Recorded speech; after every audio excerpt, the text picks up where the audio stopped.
You know that feeling when someone invites you out and your first instinct isn't excitement, but a quick mental calculation of how to politely decline? Or when Friday night rolls around and instead of feeling restless, you feel this quiet sense of relief that you can finally just be home? Yeah, most people assume that's introversion, maybe even laziness. But here's the thing, your brain might actually be wired differently, and it's way more interesting than you think. Let me take you somewhere for a second. Imagine your nervous system as a cup.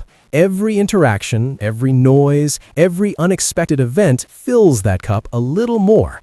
For some people, that cup is huge. They can go to 3 social events, run errands, hit the gym, and still have room left over.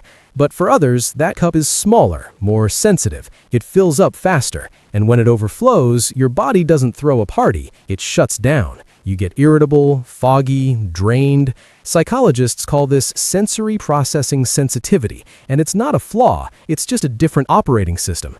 Here's where it gets fascinating. There's this study from the early 2000s that looked at how different people respond to dopamine, the brain's reward chemical. Extroverts, it turns out, have a shorter dopamine pathway. They need constant hits of novelty and stimulation to feel good, so they chase it. Parties, crowds, spontaneous road trips.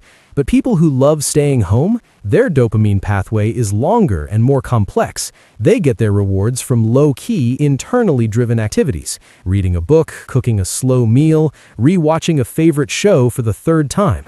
It's not that they're avoiding life, they're just living it on a different frequency.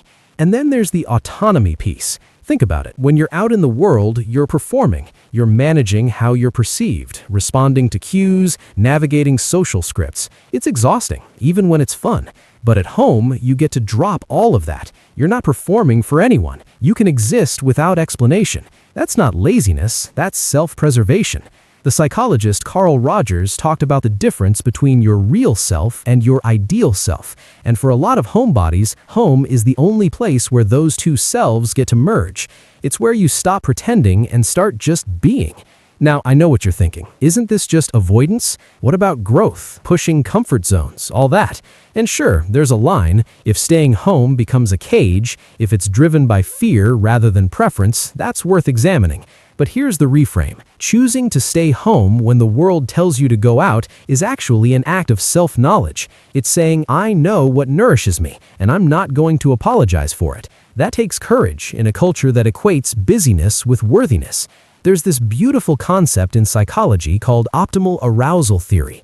It says we all have a sweet spot, a level of stimulation where we feel most alive and engaged.